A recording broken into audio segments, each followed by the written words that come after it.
Hello everyone, स्वागत है आप सबका एक बार फिर से शाह नॉलेज बैंक की एमसीक्यू सीरीज़ में। हिस्ट्री थ्रू एमसीक्यू हम लोगों ने ये सीरीज़ शुरू कर रखी है। 3 लेक्चर हम लोगों ने ऑलरेडी अपलोड कर दिए हैं।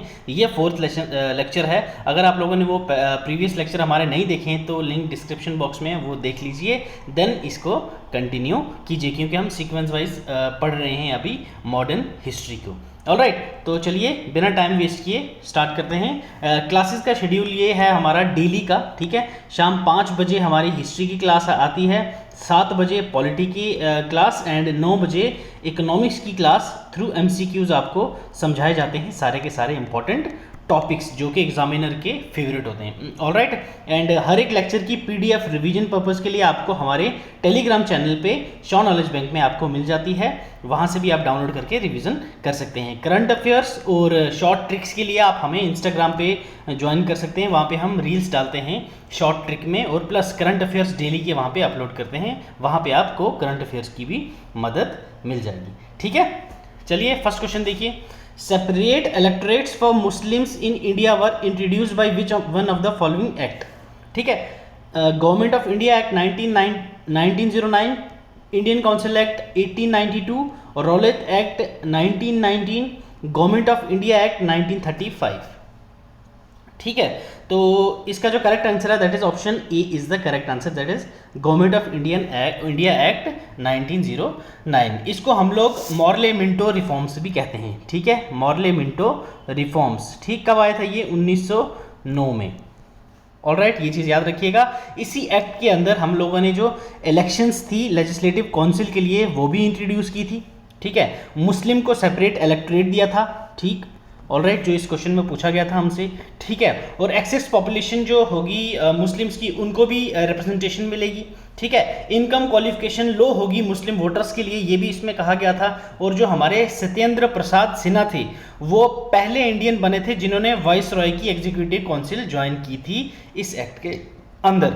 सॉरी, ठीक है, 1909 का जो एक्ट था, सत्येंद्र प्रसाद सिन्हा जो थे वो पहले इंडियन बने थे जिन्होंने viceroy executive council join की थी।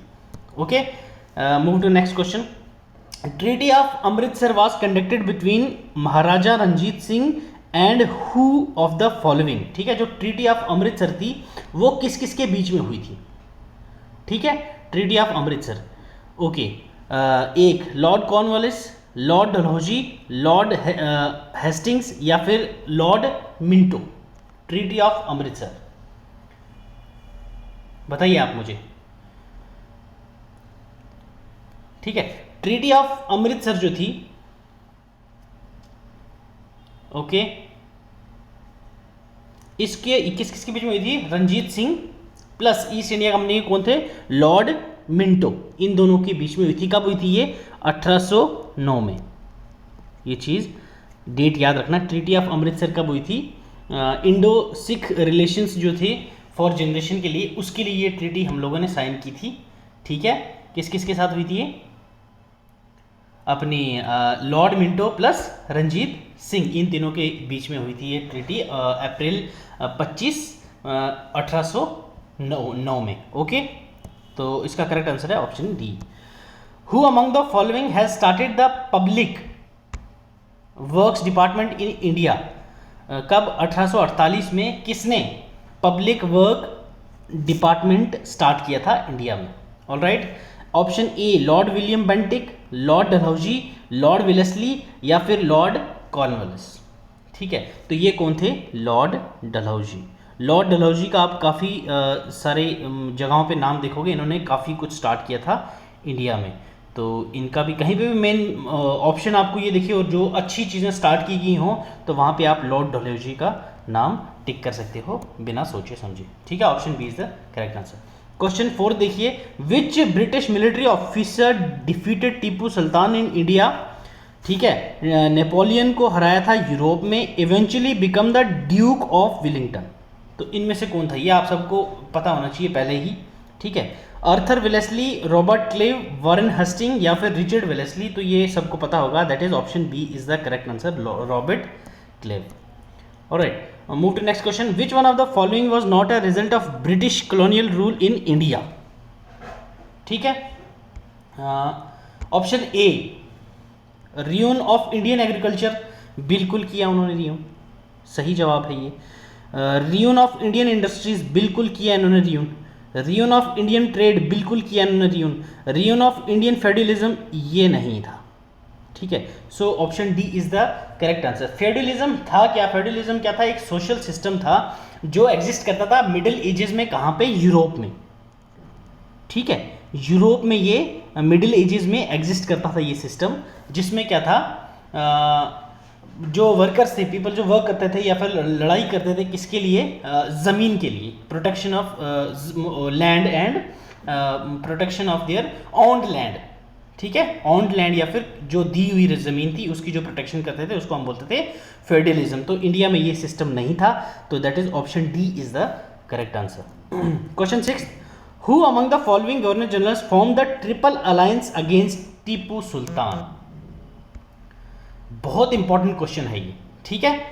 Option A Warren Hastings, option B Lord Cornwallis, option C Lord Wellesley, option D Lord William Bentinck, ठीक है। ट्रिपल अलायंस से आप समझ गए होंगे कि तीन क्या तेगड़ा बना होगा, किसके खिलाफ? वर्सेस टीपू सुल्तान, ठीक है। टीपू सुल्तान के खिलाफ कौन तीन आदमी थे वो आपको बताना है, इनमें से कौन था वो एक। लॉर्ड कॉर्नवालिस थे, ठीक है, ये मैंने आपको बता दिया। और तीन कौन कौन थे ये आपको बताना है मुझे, ठीक है। बताइए, कमेंट करके मुझे बताइए आप इसमें से कौन कौन था जो इनमें ट्रिपल अलायंस में था। एक तो ब्रिटिश के थे अपने लॉर्ड कॉर्नवालिस, ठीक है, प्लस उसमें थे निज़ाम, ठीक है, प्लस मराठास। ये तीनों ने मिलके क्या किया था? अलायंस बनाया था, किसके खिलाफ? टीपू सुल्तान के खिलाफ। ऑलराइट, गवर्नर जनरल कौन था उस टाइम पे? Lord Cornwallis. किस किस के साथ? निज़ाम और मराठास के साथ। कब की बात है ये? 1791 और 92, 1791 और 92, 1791 एंड 92 में, ठीक है। टीपू सुल्तान को हम लोग क्या बोलते हैं? टाइगर ऑफ मैसूर, ठीक है, टाइगर ऑफ मैसूर, याद रखिएगा। Next, identify the English man who gave all the information about the black hole episode through in a single sided way, ठीक है। इनमें से कौन बंदा था जिन्होंने सिंगल साइडेड वे में ब्लैक होल ट्रेजेडी या ब्लैक होल एपिसोड के बारे में बताया था? तो पहली चीज़ तो आपको पता होनी चाहिए ब्लैक होल ट्रेजेडी थी क्या, ठीक है। ब्लैक होल ट्रेजेडी कोलकाता में हुई थी, फोर्ट विलियम में। फोर्ट विलियम में क्या था? ये 14/18 का एक कमरा था, ठीक है, 14/18 का एक कमरा था। ऐसा माना जाता है उस टाइम पे मुगल जो नवाब ऑफ बंगाल था वो था सिराजुद्दौला, ठीक है। सिराजुद्दौला ने जो ब्रिटिशर्स थे उनको क्या किया था? सबको एक रूम में घुसा दिया था। ऐसा ये ब्रिटिशर्स ऐसा बोलते हैं कि 120 आदमी थे, 120 में से क्या नहीं 146 आदमी थे, 146 में से 120 आदमी मर गए थे। ये जो कार कोठरी बनाई गई थी, ब्लैक होल बनाया गया था, ये थी सिर्फ 4 से 6 आदमियों के लिए, और इसमें इतने लोग ठूस दिए गए। उतने में से बाद में जून का महीना था, जून 1756, ठीक है। कब हुआ था ये black hole tragedy? That is 20 जून, ठीक है, 20 जून 1756 में, ठीक है। 20 जून 1756 में ये ब्लैक होल ट्रेजेडी हुई थी। उस टाइम पे क्या था? सिराजुद्दौला के जो ये थे अपने जितने भी जो इसके सिपाही थे, उन्होंने इनको क्या किया था? एक ब्लैक होल था उसमें अपना विलियम फोर्ट विलियम में एक सबसे नीचे इन्होंने एक रूम बनाया था जिसमें कैदियों को कार कोठरी में डाला जाता था। 6 से 4 के लिए था ये, बट इसमें 120 घुसाया according to Britishers. But according to modern historian ये माना जाता है कि 64 प्रिजनर्स को उसमें डाला गया था, बट 43 उसमें मारे गए थे। ये तो खैर हमें पता नहीं कितने मारे कितने नहीं गए थे। ये थी हमारी ब्लैक होल ट्रेजेडी जो कलकत्ता में हुई थी। कब हुई थी? 1756 में। ऑलराइट, ये आपको पता चल गया। अब इसमें पूछा गया है कौन सा इंग्लिशमैन है जिसने बताया था, तो ठीक है, वो British one of the British prisoner था और एम्प्लॉय था ईस्ट इंडिया कंपनी का। तो वो कौन था? ऑप्शन ए स्टेप्सन, मिंचिन, जॉन सरमन या फिर हॉलवेल। तो ये कौन था? ज़ेफेनिया हॉलवेल, ठीक, इसका पूरा नाम था ज़ेफेनिया हॉलवेल। तो option D is the correct answer, ठीक है। Move to question 8, who led the Maratha forces in third battle of Panipat in 1761 में जो थर्ड बैटल ऑफ पानीपत हुई थी उसमें किसने इनको लीड करा था, मराठा को किसने लीड करा था, यह आप लोगों ने बताना है। ठीक है, option A Vishwanath Rao, option B Sadashiv Rao, Madhav Rao, या फिर दत्ताजी सिंधिया। ठीक है, पहले तो आपको पता होनी चाहिए कि ये जो थी अपनी थर्ड बैटल ऑफ पानीपत ये किस किस के बीच में हुई थी और कब हुई थी। थर्ड बैटल ऑफ पानीपत कब हुई थी? 14 जैन 1761। ठीक है, 14 जनवरी 1761 को हुई थी। किस किस के बीच में? मराठास, ठीक है, Marathas versus that is Afghan umpire, Durrani. ठीक है, दुर्रानी अफगान अंपायर, मतलब जो अफगानी थे उनके खिलाफ हुआ था। ठीक है, तो जिसमें अहमद शाह दुर्रानी जो था वो जीत गया था बाद में, उसने डिस्ट्रॉय किए थे काफ़ी मराठा के फ्लैंक्स। ठीक है ना, तो क्योंकि उसके पास काफ़ी आर्मी थी, 60,000 से 70,000 थे जो फाइट कर रहे थे उनकी तरफ से, अपने यहाँ पे बहुत कम थे।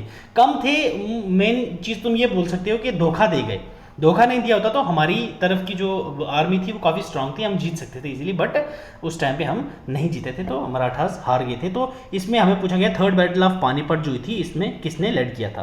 तो ठीक है, क्वेश्चन 8 का जो आंसर है that is correct answer is option B, Sadashiv Rao ने इनको लीड किया था। ठीक, थर्ड बैटल ऑफ पानीपत में। Next, which nawab of Bengal shifted his capital from Murshidabad to Monghyr. ठीक है, कौन सा ऐसा बंगाल का नवाब था जिसने अपनी कैपिटल जो मुर्शिदाबाद से मोंगियार में शिफ्ट की थी? मीर कासिम, मीर जाफिर, सिराजुद्दौला, शुजाउद्दीन। तो ये कौन थे? मीर कासिम ने जो अपनी कैपिटल थी मुर्शिदाबाद से मोंगियार में शिफ्ट कर ली थी। ठीक है, Tipu was a man of complex character, he was an innovator, which of the following was not one of his innovations. ठीक है, टीपू सुल्तान जो थे, मैंने जिसका आपको बताया भी, उसको टाइगर ऑफ क्या बोला जाता है? मैसूर। ठीक है, तो मैसूर के थे ये। इनका रेन क्या था? ये थे 1782 से लेके 1799 तक। ठीक है, 1799 तक इन्होंने रूल किया था। तो इनको इनोवेटर कहा जाता है। इन्होंने coinage system, calendar system and उसके बाद फर्दर मायूस सिल्क फैक्ट्री इन्होंने की थी, और भी काफ़ी जो आयरन बेस्ड माइसूरियन रॉकेट्स, ठीक है ना, कमीशन की थी इन्होंने। मिलिट्री में मैनुअल फैथुल मुजाहिदीन, ये सब भी इनकी काफ़ी इनोवेशंस थी। तो इनमें से कौन सी उसकी इनोवेशन नहीं है ये आपने बताना है। कैलेंडर, ये इनकी इनोवेशन थी, बिल्कुल सही बात है। A new method of survey and settlement, ये पता नहीं, अभी देखते हैं थोड़ी देर में। न्यू सिस्टम ऑफ कॉइनेज, बिल्कुल था। New scales and weights and measures, बिल्कुल ये भी था। तो ये जो जिसमें आपको कंफ्यूजन हो रही है तो मतलब ये नहीं था, तो option B is the correct answer for 10th question. ठीक है, 10th क्वेश्चन का option B is the correct answer. Move to question 11। Between 1765 and 1800 the Sikh brought the whole of Punjab and Jammu under their control. At that time they were organized into 6 missiles, 10 missiles, 12 missiles and 16 missiles. ये micelles तो word आप लोगों को ये आ रहा है यहाँ question में, बट आपको पता है मिसल होता क्या है? मिसल मेन चीज़ है क्या? तो मिसल सिंपली आप लोग एक बोल सकते हो टेरिटरी का पार्ट, कितनी उसमें से है, कितने टेरिटरीज उनके पास थी उस टाइम पे। मिसल सिंपली मतलब एरियाज, ठीक है ना, उसको बोलते हैं कितने एरियाज थी, या फिर कॉन्फेडरेसी हम लोग उसको सिंपली बोल सकते हैं। ठीक है, तो उस समय कितनी थी जब ये था 1765 से लेके 1800 के बीच में कितनी मिसल्स थी उनके पास? दैट इज ऑप्शन क्वेश्चन 11 का option C is the correct answer, 12 misl. ठीक है, कितने? 12 मिसल्स थी। Okay, question 12, indicate the importance of treaty of Amritsar. ठीक, जो मैंने आपको बताई स्टार्टिंग में 1809 में जो हुई थी, signed between Ranjit Singh and English. ठीक है, इसमें इसकी इंपॉर्टेंस बतानी है। Option A, it mark the beginning of era of peace and prosperity in Punjab. Okay, it help the Ranjit Singh in realising his ambition of conquering Multan, Kashmir, Ladakh and Peshawar. ठीक है, it recognise the power of British as political limit of Ranjit Singh policy of expansion. ठीक है, it made him undisputed master of all six. ठीक है, ऐसा नहीं था, ये भी नहीं था। तो ऑप्शन सी जो है इसका करेक्ट है, ये इसकी इंपॉर्टेंस को इंडिकेट करता है। जो ब्रिटिश पॉलिटिकल जो ब्रिटिश थे उनकी पॉलिटिकल लिमिट जो थी पॉलिसी एक्सपेंशन के लिए, अब उसने किन्ने रणजीत सिंह जी ने रिकग्नाइज कर ली थी। तो option C is the 12th answer for 12th question. Okay, question 13, under the dual government in Bengal the administration was carried on by, बहुत ईजी क्वेश्चन है, आप लोग आराम से बता दोगे, East India Company and British government, East India Company and Mughal empire of India, the British government and Indian government, East India Company and Nawab of Bengal. तो simply option D जो दिख रहा है सामने सामने यही है इसका आंसर। ठीक है, East India Company and Nawab of Bengal. Question 40, under which one of the following system assessment the British government collected revenue directly from the farmers. ठीक है, zamindari system, ryotwari system, annawari system, desaiwari system. बताइए मुझे कौन सा सिस्टम था जिसमें ब्रिटिशर्स जो थे वो डायरेक्टली कलेक्ट करते थे लैंड रेवेन्यू, किससे, फार्मर से। तो वो सिस्टम को हम क्या बोलते हैं, दैट इज़ रैयतवारी सिस्टम। ये वेस्टर्न इंडिया में लाया गया था। तो ये सिस्टम को किसने लाया था, रैयतवारी सिस्टम को ये लाया था थॉमस मुनरो। ठीक है, थॉमस मुनरो ने लाया था ये सिस्टम, जिसमें जो रेवेन्यू था वो डायरेक्ट कलेक्ट किया जाता है किससे, पीजेंट्स से। ठीक, तो नेक्स्ट क्वेश्चन देखिए, who led the Maratha forces in third battle of Panipat in 1961। ठीक है, आई थिंक ये क्वेश्चन रिपीट हो गया ना, ये क्वेश्चन हम लोगों ने पहले डिस्कस कर दिया है। तो इस क्वेश्चन का आंसर क्या है, that is option B, Sadashiv Rao. Okay, तो आज के लिए इतना ही। होप सो आपको ये सेशन अच्छा लगा होगा। अगर कुछ समझ ना आया हो तो आप कमेंट सेक्शन में बता सकते हैं। ठीक है, तो पढ़ते रहिए, अपना ख्याल रखिए। God bless you, keep learning, keep sharing.